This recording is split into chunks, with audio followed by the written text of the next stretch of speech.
Welcome to Money Talks by Money Africa. But before I proceed, I want to apologize. We disappeared for about a year and we're so sorry about that. But guess what? We are here to stay. We're back. We're here to stay and we are not going away. So at Money Talks, we talk about everything that pertains to your money.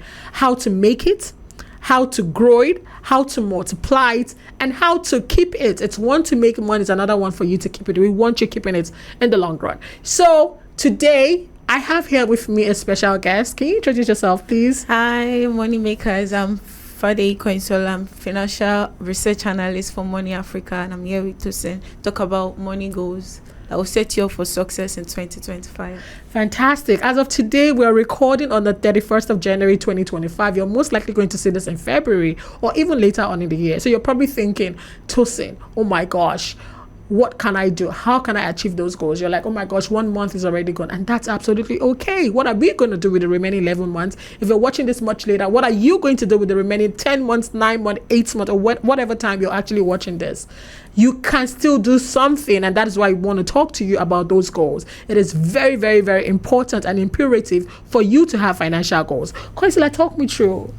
Okay, I know many people dream of financial freedom without having clear goals.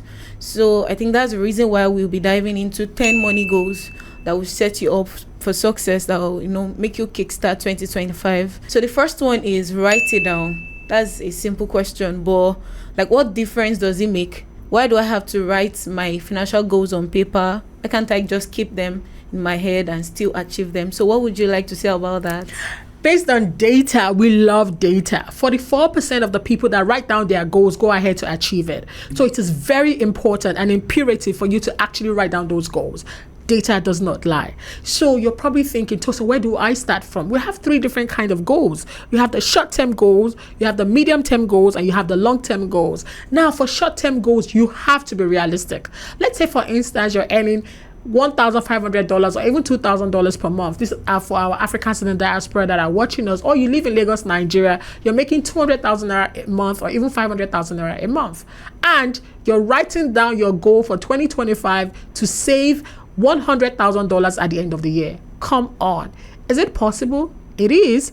What are the chances of that happening? Very, very slim. Just because as of today, you do not yet have the income making power, or you're not even strategizing on building that yet. So we're not isolating. We're not saying it's impossible, but the chances is quite low, right? So what other kind of goal do we have? We have the medium-term goal. Fantastic. This is where magic happens. We have goals within 2 years to 5 years. So as of today, you're currently earning 100,000 naira per month and you're strategizing to be able to make your $100,000. You have time. You have 2 to 5 years to sort of strategize about it. It's not guaranteed that it's going to happen, but at least you have time. So what happens in those 2 to 5 year planning is you're sowing the seeds now so that you can reap the fruits in the next 2 to 5 years coming, right? So with your medium-term goals, we allow you to, have some flexibility. You can build in some components into building wealth, into, building skills and seeing the fruits come to fruition, right? Because you have about 2 to 5 years to see that happen.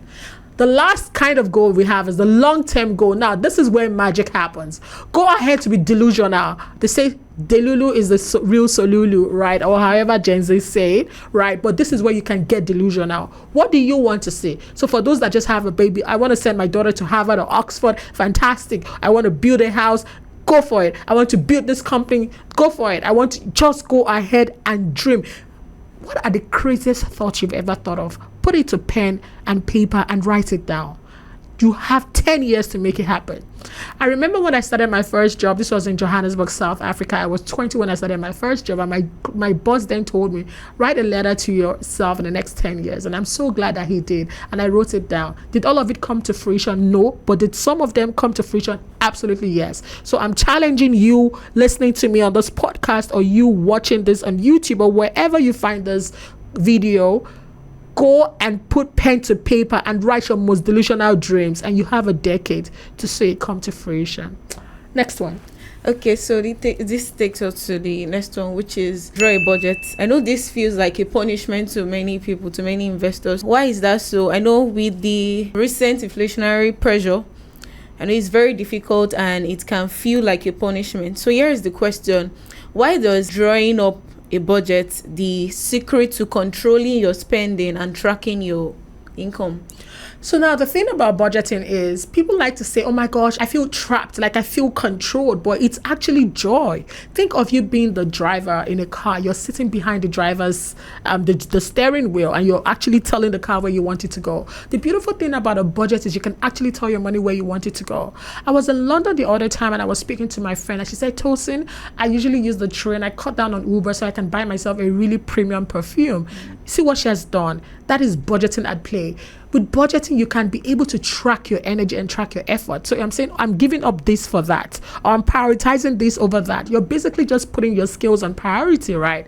So there's this famous budgeting template that they love to say people should use. It's called the 50-30-20.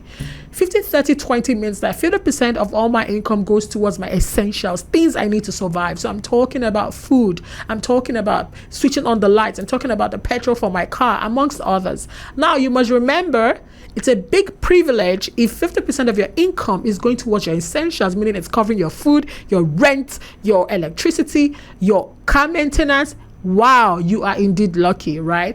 If you look at the data in Nigeria, for instance, on average, people are spending about 60% of their income on just food, right? So if you're spending 50% of your entire income on your essentials, you are privileged. The next one is the 30%. 30% here covers your nice to have. So you want to go for a party, your friend is getting married, there's actually a B, or there's a family function, and you want to gift people, or you just want to do really amazing things that are nice to have. You want to travel. Some people say travel is not a necessity, travel is not a luxury, that it's an essential. I mean, I'll leave that to you guys to decide.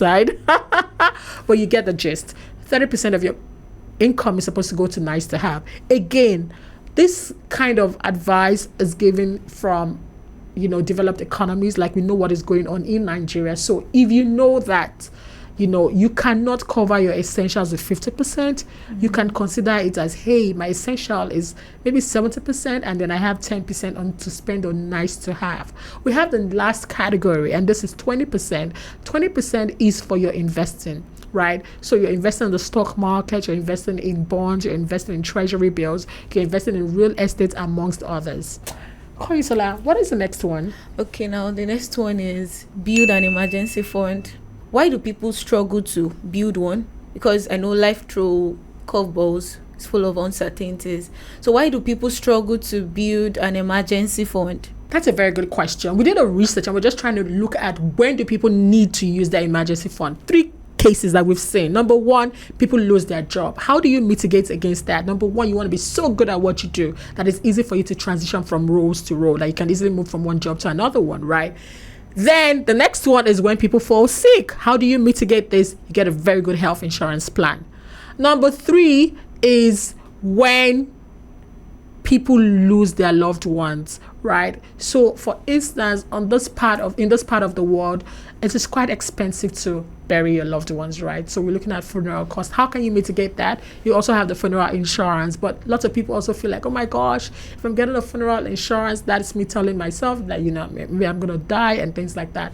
But remember, these are tools that you can use for your personal finances to help you, mitigate against using your emergency fund. And remember, the funeral costs we're talking about could be of parents, usually older parents. So you can have conversations with them as to, can we set up an insurance plan for this? Oh, before you go, do you know that we have a savings and investment app called Ladda? Ladda. You can earn up to 20% per annum on your investment, right? So for those that are looking for where to put their emergency fund, please download Ladda. We're available on Android and iOS, and you can start saving your emergency funds there. Now over to you, Koyisola. Next question is invest in mutual fund. Okay, I know that this is a great entry point for newbies, right? So I want to ask you, so now why is it the easiest way, to go into investment without taking maybe like a crazy risk? All right, so we always get this question about mutual fund. I love to say this. Mutual fund, or even in this case, not just even mutual fund, we have different kind of one. We have the exchange traded funds amongst others. But the whole point here is that we want you to invest in an index fund, right? What defines that fund is where the fund manager puts your resources. So stay with me. They come and they pull people's resources together, right? And then there's a fund manager who is trained, who is an experts to manage your fund, right? And then that fund is invested in securities, and then they make either a profit or a loss, and then they share it to everyone. So stay with me. Whatever that fund is put in is what determines the kind of fund that you have. So for instance, if they had put that fund in treasury bills and commercial papers and government bonds, it is called a money market mutual fund. That's like the most popular one that lots of Nigerians speak about. So you hear them say things like, oh, I have a money market mutual fund. So a money market mutual fund basically is you investing in low risk asset, meaning that you can sleep at night, your money is relatively safe, and you can sleep at night. So you have a money market mutual fund. The other one is you have an equity mutual fund. Remember, we said that what determines the kind of mutual fund you have is what that mutual fund is being invested in. So if it's invested in the stock market, right, you have an equity mutual fund. Before we move further, there is one ETF that I love so much and I talk about a lot. It's called the S&P 500. The S&P 500 tracks the largest 500 companies in the US, and for lots of beginners asking themselves, where should I start investing from? Boom! You can start with the S&P 500. And then, in summary, in order for me to test your knowledge, if a fund manager comes, takes a couple of people's money together, pulls it together, and invests it in, let's say, real estate, what do you think that is going to be called? A real estate mutual fund? Build a stock portfolio. So now the question is, how do I pick the right stock? Why can't I just pick my favorite company and then just say, why do I need to diversify? That's a very good question, right? We always say, build a stock portfolio. For those that are struggling to build a stock portfolio, I highly recommend the S&P 500 that tracks the 500 largest companies in the world. The truth is, many people struggle with picking individual stocks, right? So for instance, if you look at Tesla, is doing well. This podcast is in January 2025, so I don't know if you're going to be watching it 5 or 10 years from now. But as of today, Tesla is doing well. Netflix, good numbers. You're looking at Palantir and a couple of all these other individual stocks, right? But many people just truly struggle with outperforming the market. When I talk about outperforming the market, I'm using the S&P 500 that tracks the largest 500 companies as a benchmark. Many people struggle. In 2024, the S&P 500 delivered about 23% per annum. So if your portfolio had given you anything less than 23% per annum, you have underperformed, right? So you have to be very, very intentional and saying to yourself, do I really need to build my stock portfolio? Because it requires some reading, knowledge, education, and things like that. If you do not have time for all of that, hey, just go index it, just go to the S&P 500. I also have a couple of friends that do really well picking individual stocks. I also have some of them as well that do not do a great job, that like, oh my gosh, Tosin, my portfolio is underperforming. So which one of them are you? Come to that next one, please. Yeah, the next question is start a side also. But I think I don't want to use the word also. Well, you clarify that. We bring clarity. So now, how do I pick the right side gig, and how do I manage my side gig with like my main job without draining my energy? That's a very good question. And side hustle or side project or side gig is a very subjective one, right? I'm now in my mid-30s. The knowledge that I have now compared to when I was in my early 20s is different. I was very, very pro side hustle, side gigs. But we have to look at it from this angle, right? You can have 5 or 10 different side gigs, and they could all be bringing you like really poor or very average or very mediocre kind of returns, right? I would say build your one thing first. That one thing that you're known for, that is strong, is powerful. You want to build that. So once you build that, you can then pour out of it into other channels. So I'll always say to you, build that one thing first. You don't want to spread yourself too thin that you're like a jack of all trade, master of none, and you're just really struggling and you're all over the place. So for the first one of few years, you want to master the art, get so good at it, right? You become so good that you're in such a high demand that you're so good at what you do, and then you can then go ahead and start thinking about different channels and different expression. Again, some people will say, oh, you're speaking from a point of privilege. Many people are doing multiple side hustles because truly they cannot put their lights on. They really just need to put food on the table. But I strongly feel that when you get to that point, when you know that your side hustle is stopping you from getting to the next level of greatness greatness, stopping you from achieving the next level, then you know that, you know what, I need to stop it and I need to focus on that, my one thing, and build it so well, then I can then, consider side gigs at some other time. But I'd love to hear from you, right? Let me know what are your thoughts on side hustle and how are you thinking about it?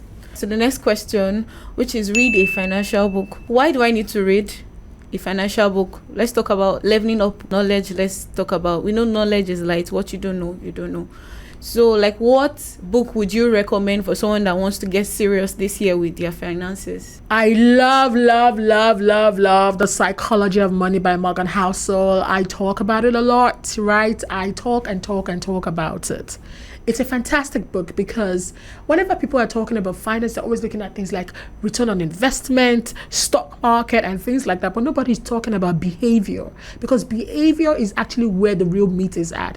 Sometimes after a while, people have the knowledge, right? But now the question is, are you acting on your knowledge? How do you manage greed? How do you know that, you know what, it's time for me to sell, it's time for me to take a move? How do you say to yourself that, oh my gosh, the market is falling, that I'm not going to sell my stock, I'm going to sit through it and manage through it? Let me give you an example. When COVID happened, nobody saw it coming, right? And then the market did this boom, boom, boom. It was tumbling. People panicked and they were selling, even though there were things that were fundamentally fine. Because I'm not saying don't sell your stock, but when there is no fundamental error with that stock, it's really just the market doing what the market does, right? And then you start making emotional decisions, right?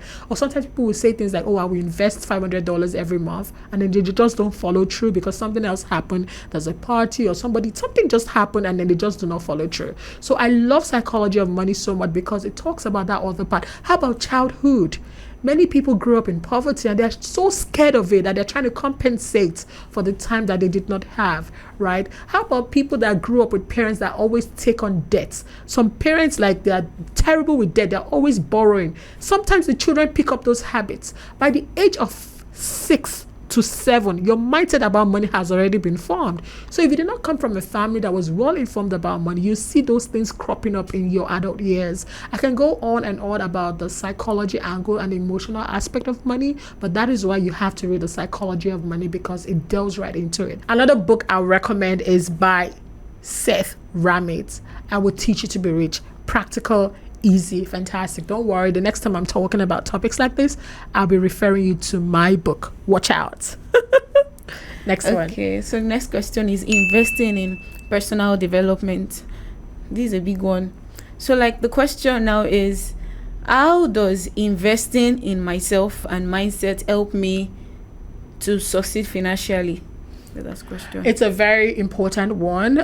It's very hard for you to go farther than you can see. So as a leader, or as a career person, or as a student, it's very important and imperative for you to invest in yourself. So there's a data that states that if you invest $1 in yourself, you're going to get $100 in return. Guess how much return that is? 10,000% return. That is incredible. It's very hard for you to see that kind of return in any other asset class. Of course, I've seen a couple of stocks and real estate give you those numbers, but you get the gist. It's very important to invest in yourself. You are your biggest asset. You are the engine, right? And every time you invest in yourself, it shows, it pays forward. Whenever people keep hearing about personal development, they are thinking about you just taking courses, but it's the entire works. Sometimes getting a therapist to help you through your emotions, it's an investment, it's an asset. Getting a coach, it's an investment, it's an asset. Investing in your personal appearance, how you show up, it's an asset. Anything that helps you come out as the best version of yourself, that is an asset, and you want to intentionally invest in it. So the next question now is reinvestment. I think I personally like this one. People say that reinvestment is how the wealthy is how they build their wealth. But I know it's not just for them. So now the question is, how do regular people, how do they reinvest to build their wealth? And how does it beat saving alone? That's a very good question. Reinvesting could also work as compounding, right? So you're looking at people that are just investing simple interest, and you're looking at people that are compounding, meaning that technically you're taking the capital and the interest and you're pouring it back. You're taking the capital and the interest and you're pouring it back. We did an analysis the other time and saying that if you were investing about $300 every month and you're going to get a rough average of about 12% per annum. Remember, we spoke about the S&P 500 that tracks 500 of the largest companies in the world and gives you an average of about 12% over the last 3 decades. That's what we've seen, right? Please stay with me.